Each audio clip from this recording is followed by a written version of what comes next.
বন্ধুরা, আজকের আমার ভিডিওর বিষয়বস্তু হলো গন্ধরাজ গাছের অক্টোবর মাসের পরিচর্যা। গ্রীষ্মকালীন এবং অত্যন্ত সুগন্ধযুক্ত একটি ফুল হলো এই গন্ধরাজ। এই ফুলের অসাধারণ রং এবং সুগন্ধের জন্য আমরা প্রত্যেকেই নার্সারি থেকে এই ফুলের চারা এনে প্রতিস্থাপন করি, কিন্তু প্রতিস্থাপন করার পর থেকেই শুরু হয় নানা ধরনের সমস্যা। কখনো কখনো এই গাছ প্রতিস্থাপন করার পর কুঁড়ি আসতে চায় না, আবার কুঁড়ি এলেও সেই কুঁড়ি হঠাৎ করেই ঝরে পড়ে। বেশিরভাগ সময় গাছের পাতা হলুদ হয়ে ঝরে পড়ে, অতিরিক্ত রোদ্দুরে পাতা পুড়ে যায়। এই ধরনের নানান সমস্যা কিন্তু এই গন্ধরাজ গাছে হয়ে থাকে, যে কারণে আমরা প্রায় প্রত্যেক বাগানিরাই কিন্তু এই গন্ধরাজ গাছ নিয়ে ভীষণ চিন্তিত থাকি। তো আজকের এই ভিডিওতে আমি কয়েকটা টিপসের কথা বলবো এবং আমি আমার গাছে যে কাজগুলো করে থাকি সেগুলোই দেখাবো আজকের এই ভিডিওতে। যে পরিচর্যা করে আমার বাগানের গন্ধরাজ গাছে প্রচুর পরিমাণে ফুল ফোটে, সারা বছরই প্রায় ফুল ফোটে, শুধুমাত্র শীতকালে কয়েকটা দিন ফুল ফোটে না। তো কি পরিচর্যা আমি করি সবটাই দেখাবো আজকের এই ভিডিওতে, তাই সমস্ত ভিডিওটা কিন্তু মনোযোগ দিয়ে দেখতে থাকো বন্ধুরা, একটু স্কিপ করো না, স্কিপ করলে কিন্তু অনেক কিছুই মিস করে ফেলবে। নমস্কার, আমি লাবণী, আমার বাগানে তোমাদের সবাইকে জানাই স্বাগত। বন্ধুরা, প্রথমেই বলেছি গন্ধরাজ হলো একটি গ্রীষ্মকালীন ফুলের গাছ, তাই গ্রীষ্মকালে প্রচুর পরিমাণে কুঁড়ি তো আসে, কিন্তু সেই কুঁড়ি অতিরিক্ত গরমের জন্য হলুদ হয়ে ঝরে পড়ে। তাছাড়া গাছের পাতা হলুদ হয়ে ঝরে পড়ে। গ্রীষ্মকালে এই গন্ধরাজ গাছের কিভাবে পরিচর্যা করতে হবে সেই নিয়ে কিন্তু আমি আগেই ভিডিও দিয়েছি, কিন্তু এই সময় অক্টোবর মাসে এই গন্ধরাজ গাছের কিভাবে পরিচর্যা করব সেই নিয়েই আজকের আমি এই ভিডিওতে বলবো। তোমরা সামনে যে গাছটা দেখছো, এই গাছটার মধ্যে কিন্তু নানা ধরনের সমস্যা এসেছিল। তো এই গাছটাকে আমি কিভাবে সুস্থ করেছি তো সেটাই নিয়ে আজকের আমার কিন্তু ভিডিও। আমি আগস্ট মাস থেকে এই গাছের কিভাবে পরিচর্যা করছি সেটাই আজকের এই ভিডিওতে আমি দেখাবো। তো এখন আমি এই গাছটাকে কিন্তু ফুল সানলাইটের মধ্যে রেখেছি। সেপ্টেম্বর মাসে দুটো ফুল ফুটেছিল এই গাছে, এবং অক্টোবর মাসে আমার গাছে কিন্তু প্রচুর পরিমাণে কুঁড়ি এসছে। এই গাছের কুঁড়ি কিন্তু আসার পর অনেকটা সময় লাগে ফুল হয়ে ফুটতে, গাছের কুঁড়ি বড় হতে অনেকটাই সময় লাগে, তাই একটু ধৈর্য রাখতে হবে। খুব তাড়াতাড়ি এই গাছের কিন্তু কুঁড়ি বাড়ে না। তো এই গাছগুলো আমরা কিন্তু রোদ্দুরে রাখবো, এবং এই গাছের মাটি সব সময় আমাদেরকে ময়েশ্চার রাখতে হবে। গন্ধরাজ গাছ ময়েশ্চার মাটি ভীষণ পছন্দ করে, তাই গন্ধরাজ গাছ প্রতিস্থাপন করার সময় আমাদেরকে কিন্তু মিডিয়াটা খুব ভালো মানের তৈরি করতে হবে। বন্ধুরা, এবার আসি আগস্ট মাসে, আমাদেরকে ফিরে যেতে হবে আগস্ট মাসে। আগস্ট মাসে আমার এই যে গাছটা, এতক্ষণ যে গাছটা দেখছিলে কুঁড়ি এসছিল, সেই গাছটার কিন্তু ঠিক এই রকম অবস্থা ছিল। গাছটার মধ্যে বেশিরভাগ পাতা হলুদ হয়ে গেছিল, গাছের পাতা শিরা সবুজ হয়ে গেছিল, বাদবাকি অংশ হলুদ ছিল। এই গাছটার মধ্যে বিভিন্ন ধরনের মাইক্রোনিউট্রিয়েন্টসের ঘাটতি ছিল। তো আমি এই গাছটাকে যেভাবে পরিচর্যা করেছি সেটাই তোমাদেরকে এই ভিডিওতে দেখাবো। যদি তোমাদের এই ধরনের কোনো গাছ বাগানে থেকে থাকে, গাছে যদি কুঁড়ি আসতে না চায়, তাহলে তোমরা আজকের আমি যে পরিচর্যাটা দেখাবো এই পরিচর্যাটা করতে পারো, তাহলে কিন্তু তোমাদের গাছ আগের মতো সুস্থ হয়ে যেতে পারে। তো প্রথমেই আমাদেরকে যে কাজটা করতে হবে, গাছের মধ্যে যে পচা পাতা বা যে সাদা পাতা, হলুদ পাতা, সেগুলোকে তুলে প্রথমে ফেলে দিতে হবে। তো সব পাতাই যদি এই ধরনের হয় তাহলে উপরের কিছু পাতা রেখে দেবে, যে পাতাগুলো খুব বেশি সাদা সেই পাতাগুলোকে তোমরা তুলে ফেলবে। তো তারপর আমি কি করলাম, গাছটাকে টব থেকে বাইরে আনলাম। এরপর লক্ষ্য করতে হবে যে টবের নিচে কোনো রকম কোনো পোকামাকড়ের বাসা হয়েছে কেন। তার কারণ আমার যে টবটা আছে এই টবে গাছটার রুট বাউন্ড হয়নি, কিন্তু প্রচুর পরিমাণে পিঁপড়ের আক্রমণ হয়েছে। বর্ষায় কিন্তু এই সমস্যাটা আমাদের বাগানের প্রত্যেকটা গাছে হয়ে থাকে। পিঁপড়ে, অতিরিক্ত কেঁচো, কেন্ন, শামুক, এই ধরনের বিভিন্ন রকমের পোকামাকড়ের অ্যাটাক হয়, যার ফলে আমাদের গাছগুলো কিন্তু ধীরে ধীরে খারাপ হয়ে যায়। তো দেখো, আমার যে রুটগুলো আছে, রুটগুলোর অনেকগুলো রুট কিন্তু কালো হয়ে গেছে, অর্থাৎ গাছের রুট কিন্তু খারাপ হয়ে যাচ্ছে। তো যে কারণেই গাছটার মধ্যে এই ধরনের সমস্যা এসেছিল। তো আমি প্রথমে কি করলাম, যে কালো কালো রুটগুলোকে তুলে ফেলে দেব এবং কিছুটা মাটি আমি ছাড়িয়ে দিচ্ছি। তো সবটা রুট বল আমি ভাঙবো না, সামান্য পরিমাণ আমি রুট বল ভেঙে নিয়েছি, এবং ভালোভাবে ভেঙে নেওয়ার পর এই গাছটাকে আমি কিন্তু আবার নতুন করে প্রতিস্থাপন করব। তো তার আগে গাছের মধ্যে যতগুলো পাতা আছে সেই পাতাগুলোকে আমি ছাড়িয়ে নিচ্ছি, কারণ এগুলো থাকলে আবার কিন্তু গাছের ক্ষতি হতে পারে। তাছাড়া যে শিকড়গুলো কালো হয়ে গেছে সেই শিকড়গুলোও আমাকে ফেলে দিতে হবে। এরপর যে মাটিটা ছিল গাছের রুট বলের মধ্যে, সেই মাটিটাকে কিন্তু আমি রোদ্দুরে দিয়ে রেখে দেবো। এই মুহূর্তে এই মাটিটা দিয়ে কোনো রকম কোনো কাজ কিন্তু করা যাবে না। রোদ্দুর, সেদিন একটু বৃষ্টি কম ছিল তো রোদ্দুর ছিল, যে কারণে আমি মাটিগুলোকে একটু রোদ্দুরে রেখেছিলাম। মাটির মধ্যে যে পিঁপড়ে ছিল সেই পিঁপড়েগুলো পালিয়ে যাবে। তো এরপর কি করছি, গাছটাকে আমি রিপোর্ট করেছিলাম। তো আমার যে টবটা ছিল 8 ইঞ্চি টবে গাছটা ছিল, তারপর আমি 10 ইঞ্চি টবে শিফট করেছি। তো এবার এই গাছটা প্রতিস্থাপন করার জন্য কিন্তু আমাকে মিডিয়া তৈরি করতে হবে। দেখো, মিডিয়া আমি কিভাবে তৈরি করেছিলাম সেটা তোমাদের আমি দেখিয়ে দিচ্ছি।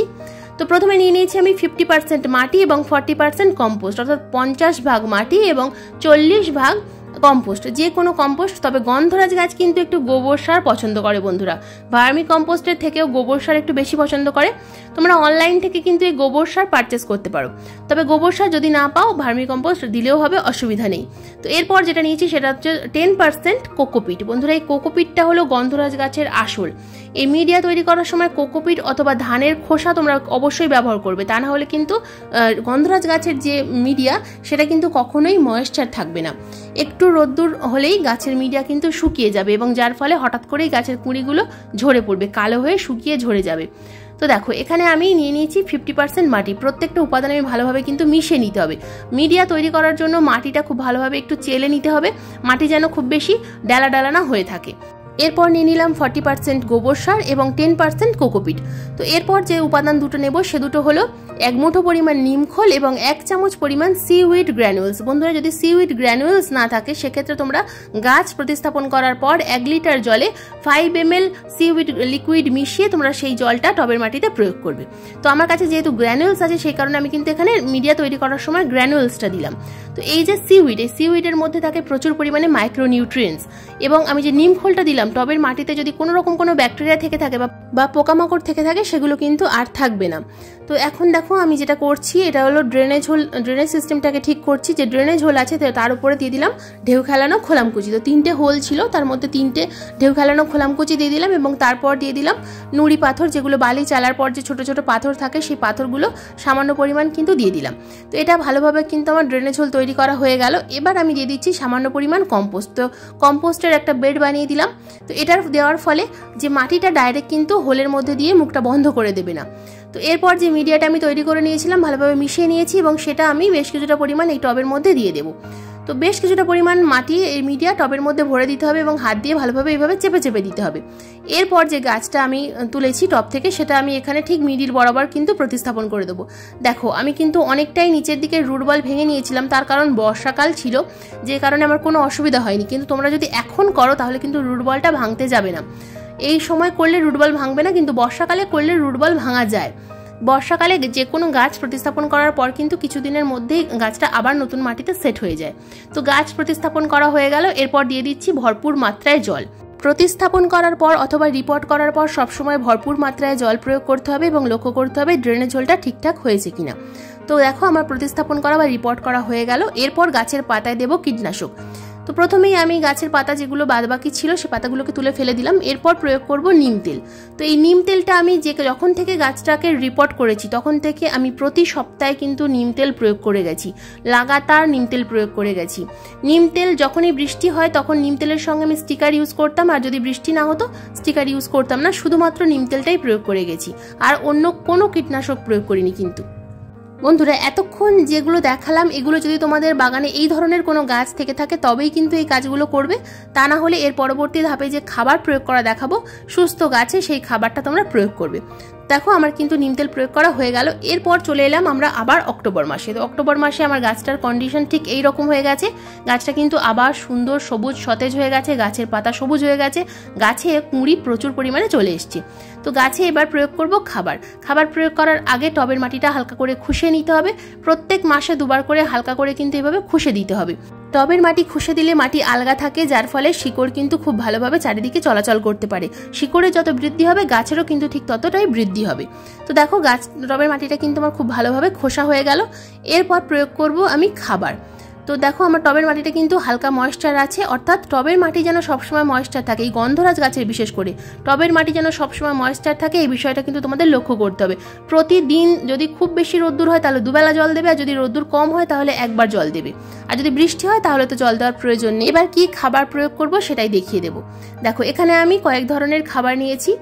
তো এটাই অক্টোবর মাসের আমার খাবার। নভেম্বর মাসে আর খাবার না দিলেও চলবে, কিন্তু যদি চাও তোমরা অবশ্যই প্রয়োগ করতে পারো। এই একই খাবার নভেম্বর মাসে প্রয়োগ করতে পারো আর একবার। তো এখানে নিয়েছি আমি প্রথমে নিয়েছি কম্পোস্ট, তারপর নিয়েছি 1 চামচ পরিমাণ চা পাতা, 1 চামচ পরিমাণ বায়ো পটাশ, 1/2 চামচ পরিমাণ হিউমিক অ্যাসিড, 1/2 চামচ পরিমাণ এপসাম সল্ট এবং 1 চামচ পরিমাণ বায়ো ডিএপি। তো প্রত্যেকটা খাবার আমি খুব ভালোভাবে মিশিয়ে নিয়ে টবের কিনারা বরাবর প্রয়োগ করলাম। বন্ধুরা বায়ো ডিএপি যদি প্রয়োগ করো তাহলে কিন্তু রাসায়নিক ডিএপি প্রয়োগ করবে না। আগস্ট মাসে রিপোর্ট করার পর থেকে আমি কিন্তু আর কোনো রকম কোনো খাবার প্রয়োগ করিনি। এই অক্টোবর মাসে আজ প্রথম খাবার প্রয়োগ করলাম এবং সেটা তোমাদের সাথে আমি শেয়ার করলাম। আজ অক্টোবর মাসের 15 তারিখ, আজ এই খাবারটা একবার প্রয়োগ করবে, আর নভেম্বর মাসের 15 তারিখে আবার এই একই খাবার তোমরা কিন্তু রিপিট করতে পারো। তো এরপর আমি কিন্তু প্রতি 10 দিন অন্তর অন্তর আমার গাছে আমি পেঁয়াজের খোসা ভেজানো জল প্রয়োগ করব, তাছাড়া আর অন্য কোনো খাবার প্রয়োগ করব না। গন্ধরাজ গাছ এমনই একটা খামখেয়ালি গাছ, এই গাছে কিন্তু বারবার খাবার চেঞ্জ করা যায় না, বারবার খাবার চেঞ্জ করলে কিন্তু গাছের ক্ষতি হয়। তো এরপর আমি গাছের পাতায় যেটা স্প্রে করব, গাছে খাবার প্রয়োগ করার ঠিক 3 দিন পর গাছের পাতায় যেটা স্প্রে করব সেটা হলো NPK 0050। এটা যদি হাতের কাছে থাকে তাহলে স্প্রে করবে, না থাকলে স্প্রে করার প্রয়োজন নেই। তোমরা কিন্তু যে কোনো PGR গাছের পাতায় স্প্রে করতে পারো। তো আমি 2 গ্রাম যে NPK 0050 ভালোভাবে জলে মিশিয়ে নিলাম এবং স্প্রেয়ার বটলে ভরে গাছের পাতায় ভালোভাবে স্প্রে করব। তো এটা খাবার প্রয়োগ করার ঠিক 3 দিন পর কিন্তু স্প্রে করতে হবে, এবং এটা কিন্তু প্রতি 10 দিন অন্তর অন্তর মাসে 3 বার প্রয়োগ করতে হবে।